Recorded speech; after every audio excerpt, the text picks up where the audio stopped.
විසිපහයි රුපියල් 8යි අතර පරතරය තියෙනවනේ රුපියල් 18ක්. එතකොට හැම ඒකකයකින්ම නොරොච්චෝලි ගල්ලංගුරු බලාගාරයේ පටන් ගත්තම රුපියල් 18ක් ලාභයි. තෙල් වලින් ගන්නවට වඩා ගල්ලංගුරු වලින් ගන්නකොට රුපියල් 18ක් ලාභයි. අඩු මේක. ඒ කියන්නේ තෙල් වලින් 25 නම් අඩුම තෙල් වලින් අපි විදුලිය ජනනය කරනකොට අඩුම වියදම යන්නේ 25ට වැඩි අපි ගත්තා. හැබැයි 25යි රුපියල් 8යි අතර ගත්තත් රුපියල් 18ක ලාභයක් තියෙනවා. ඉතින් මේ එතකොට ඒක ලාභ නෙමෙයි. ලංකා ගල්ලංගුරු සමාගම කුලී වාහන සඳහා වර්ෂයකට රුපියල් මිලියන දශලක්ෂ 80000ක් ගෙවනු ලැබේ.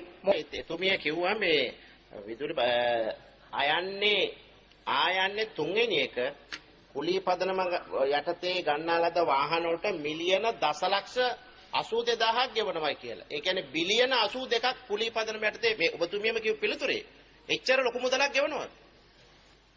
කුලී සඳහා වර්ෂයකට 80000යි. පොඩකින් සමාවෙන්න මට මේක හරියට 1.5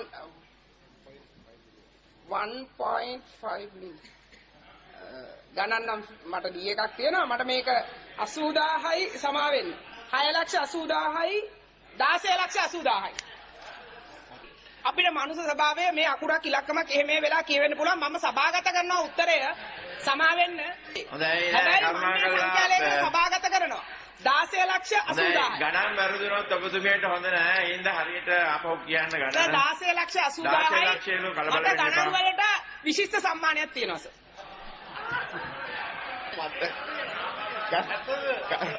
ගරු කතානායකතුමනි ගරු කතානායකතුමනි මේක පොඩි ගානක වැරදීමක් නෙමෙයි බිලියන 82ක වැරදීමක්. ඉතින් ඒක නිසා මම එතුමියකින් ඇහුවේ ඒක ආපහු පැහැදිලි කර ගැනීමට. ඒක බිඳුවක් එහෙමලා මෙවුන සමාව. කාලය අවසන් වෙගෙන යනවා. මේ ප්‍රතිඵල සභාගත කරනවා මේ උත්තරේ සභාගත කරනවා.